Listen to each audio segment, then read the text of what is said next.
Thank you. Please have a seat, everyone. Thank you. It's good to be back in Arizona. It is good to be back in Arizona. Thank you all. Thank you so very much.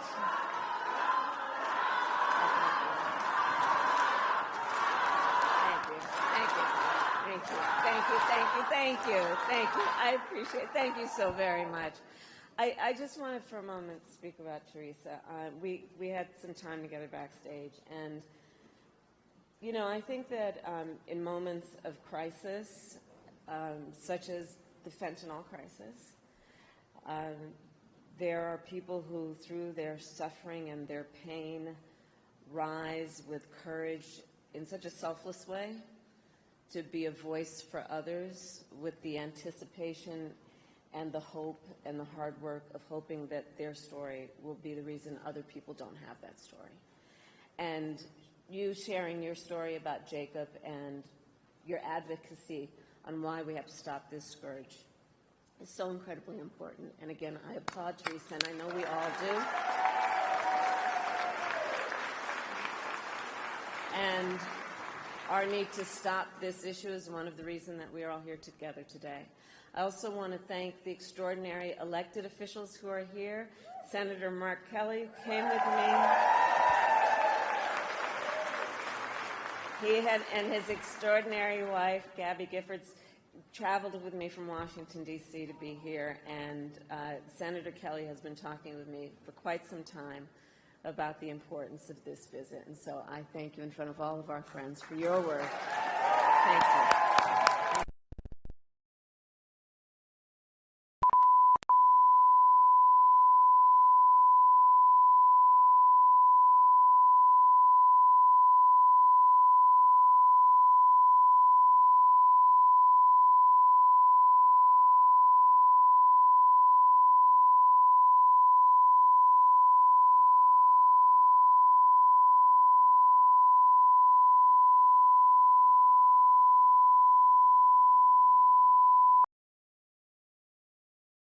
You shared with me the needs of your community, and I thank you for your leadership as well. And to all the elected and community leaders here today, thank you for taking the time out of your busy lives to be here this afternoon.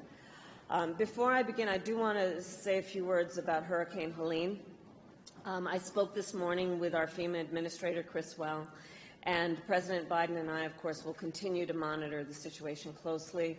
We have mobilized more than 1,500 federal personnel to support those communities that have been impacted.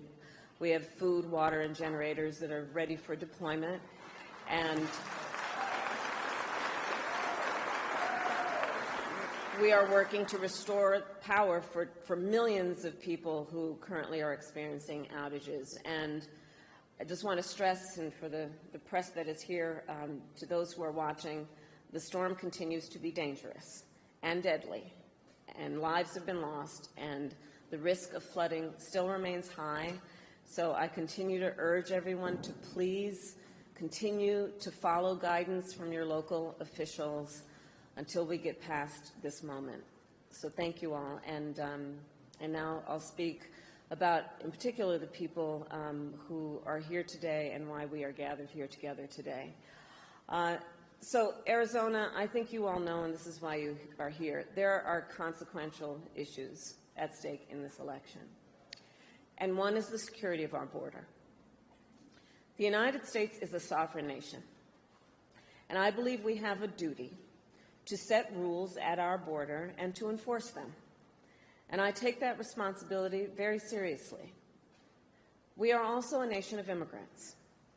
The United States has been enriched by generations of people who have come from every corner of the world to contribute to our country and to become part of the American story. And so we must reform our immigration system to ensure that it works in an orderly way, that it is humane, and that it makes our country stronger.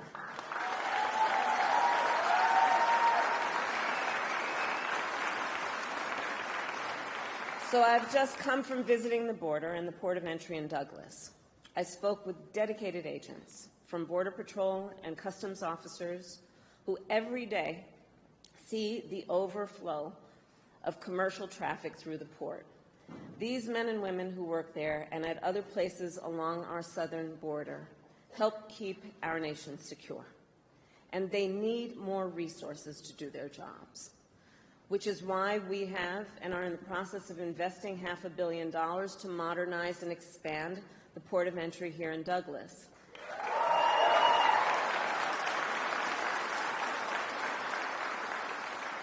And why last December I helped raise the rate of overtime pay for border agents, and also why I strongly supported the comprehensive border security bill. Written last year, as you know, by a bipartisan group of senators, including one of the most conservative members of the United States Congress. That bill would have hired 1,500 more border agents and officers. It would have paid for 100 inspection machines to detect fentanyl that is killing tens of thousands of Americans every year. It would have allowed us to more quickly and effectively remove those who come here illegally, and it would have increased the number of immigration judges and asylum officers. It was the strongest border security bill we have seen in decades. It was endorsed by the Border Patrol Union, and it should be in effect today, producing results in real time right now for our country.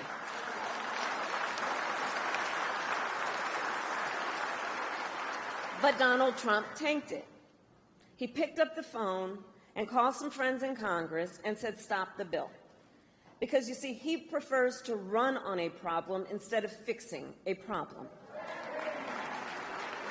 And the American people deserve a president who cares more about border security than playing political games and their personal political future.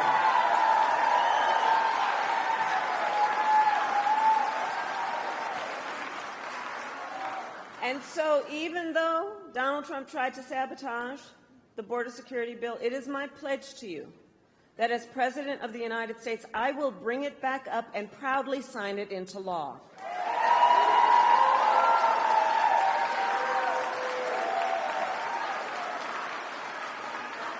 And let me say, the issue of border security is not a new issue to me. I was Attorney General of a border state for 2 terms. I saw the violence and chaos that transnational criminal organizations cause, and the heartbreak and loss from the spread of their illicit drugs. I walked through tunnels that traffickers used to smuggle contraband into the United States. I've seen tunnels with walls as smooth as the walls of your living room, complete with lighting and air conditioning, making very clear that it is about an enterprise that is making a whole lot of money in the trafficking of guns, drugs, and human beings. And my knowledge on how they work comes from the fact that I have prosecuted transnational criminal organizations who traffic in guns, drugs, and human beings. My team and I broke up a heroin trafficking ring in the Bay Area with ties to Mexican cartels. We took down a gang working with the Sinaloa cartel to traffic methamphetamine into the United States. We seized millions of dollars worth of cocaine from the Guadalajara cartel and broke up a drug trafficking operation, including pill mills and so-called recovery centers that were pushing opioids with deadly results. As Attorney General of California, it was 10 years ago that I brought a bipartisan group of American attorneys general and led that group to travel to Mexico City to meet with Mexican attorneys general to address this issue, and in particular to increase intelligence sharing on gang activity, all of which allowed us to prosecute more human traffickers. And I started, as Attorney General, the first comprehensive report in the state of California, analyzing transnational criminal organizations and the threats they pose to public safety and to the economy. So stopping transnational criminal organizations and strengthening our border is not new to me, and it is a long-standing priority of mine. I have done that work, and I will continue to treat it as a priority when I am elected President of the United States.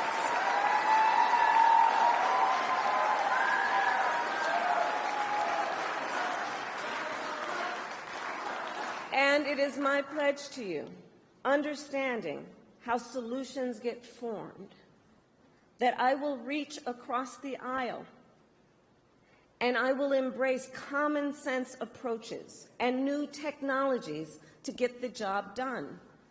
Because I know transnational gangs coming across the border, trafficking in guns, drugs, and human beings could care less who somebody voted for in the last election. They could care less. They've got one goal in mind. And it is therefore critically important that anybody who calls themselves a leader would work with other leaders for common sense solutions, understanding the pain and the suffering that Americans are experiencing if we don't work together to fix these problems. And look, transnational gangs, one of the things I know about them, they are always innovating. So to disrupt them, we must do the same. And that means, again, working together in real time, grounded on finding common sense approaches, not just about some rhetoric at a rally, but actually doing the work of fixing a problem.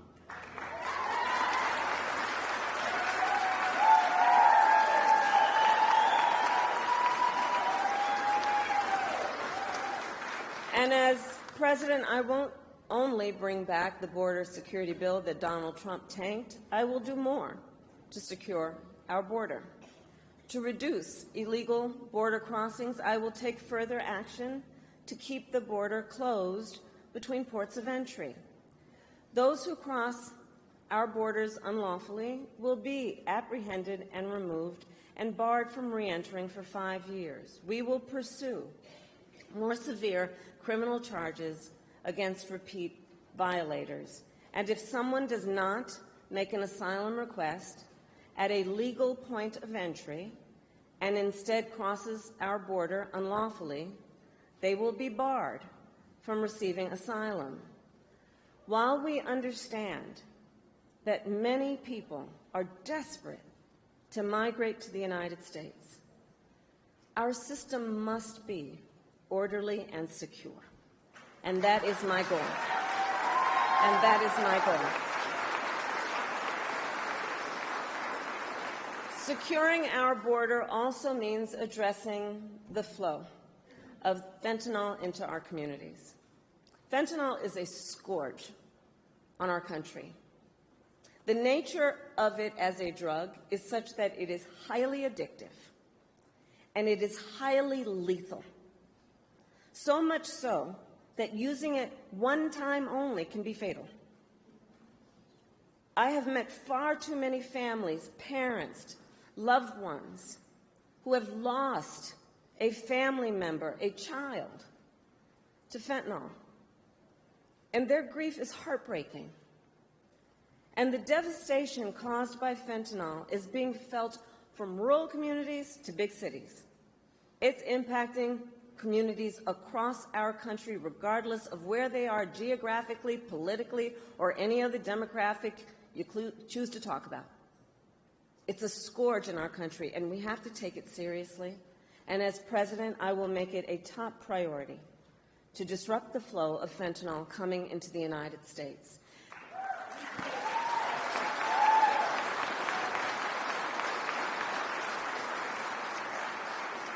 And I know everyone here understands that most of the fentanyl in America comes from two cartels based in Mexico.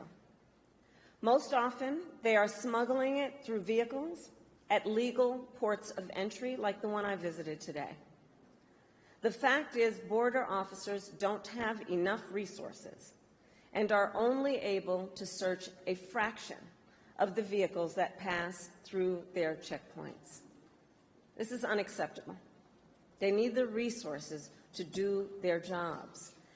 And as we could have done with that border security bill, I will surge support to law enforcement agencies on the front lines, more personnel, more training, and more technology, including 100 new inspection systems that can detect fentanyl hidden in vehicles. And we will make sure that our ports of entry, including airports and seaports, have additional state-of-the-art technology to detect fentanyl and the chemical tools used to make it.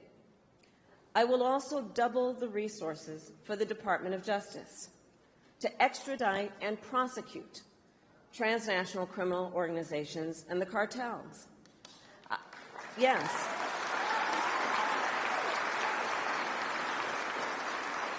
I will ensure that we target the entire global fentanyl supply chain because we must materially and sustainably disrupt the flow of illicit fentanyl coming into our country.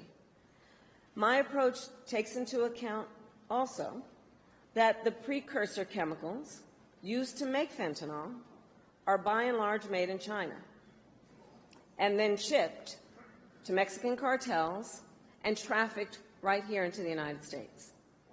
Our administration demanded that China crack down on the companies that make those chemicals, and it has started to happen. But they need to do more. And as President, I will hold them to their commitment to significantly reduce the flow of precursor chemicals coming from China. Yeah.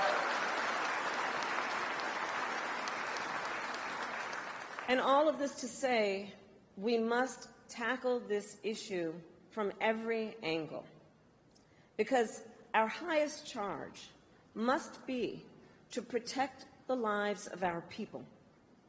It must be to understand the pain and to have the courage to know that solutions are at hand if we focus on fixing a problem instead of running on a problem.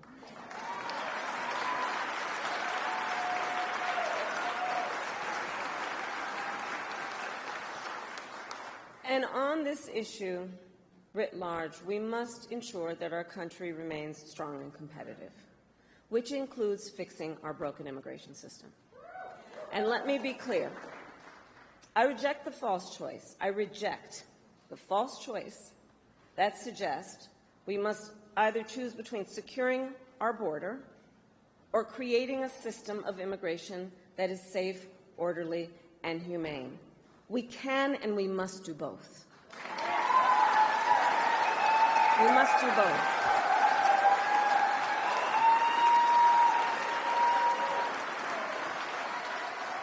And we need clear legal pathways for people seeking to come into our country. And we must make our current system work better. For example, it can take years for asylum claims to be decided.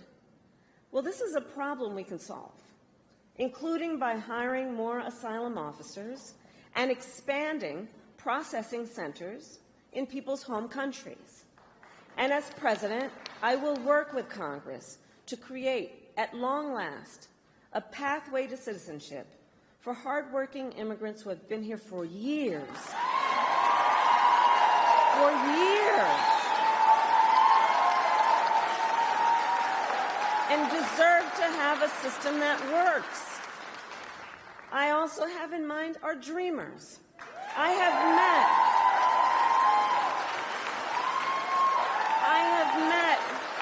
with so many of our dreamers throughout my career. They who have grown up in the United States, were educated here, pay taxes here, serve in our military, and contribute to our communities every day. They are American in every way.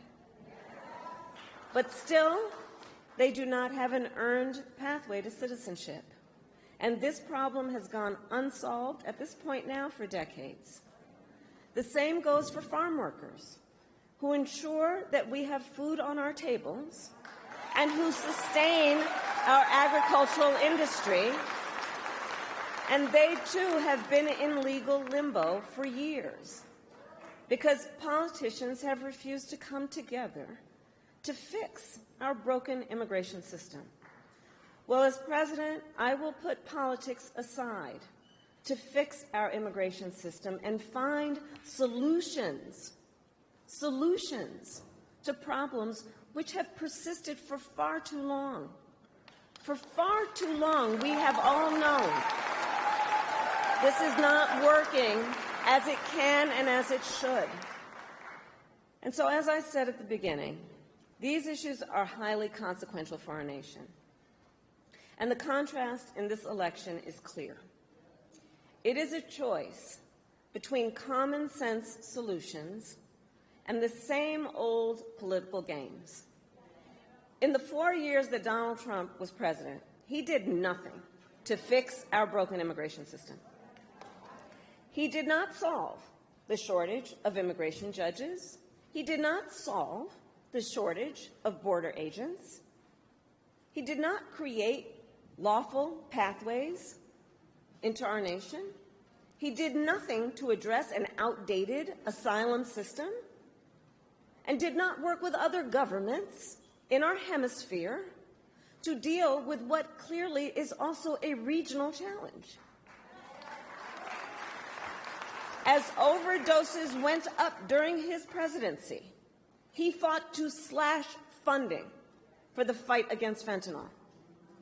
And what did he do instead? Well, let's talk about that. He separated families. He ripped toddlers out of their mothers' arms, put children in cages, and tried to end protections for dreamers. He made the challenges at the border worse. And he is still fanning the flames of fear and division. And let me be clear, that is not the work of a leader. That is not the work of a leader. And that is, in fact, I think we all believe, an abdication of leadership.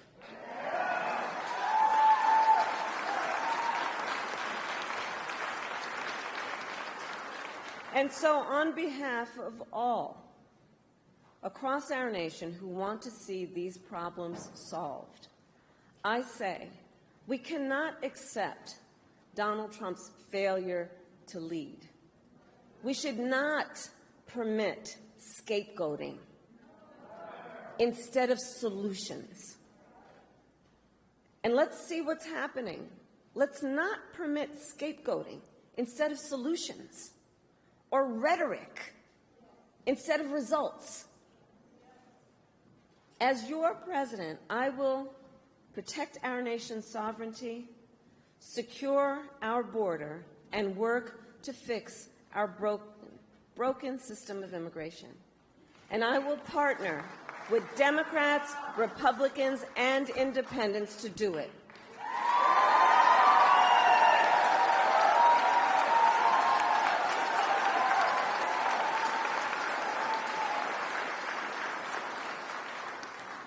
Arizona, it is time for us to turn the page on the ugly battles that have characterized our politics. And it is time to move forward together to achieve real solutions that make our country stronger. And I know we can get this done. I know we have the will. I know we have the courage. I know the solutions are at hand, and I know we are ready. And so with all of that, I say thank you. May God bless you, and may God bless the United States of America.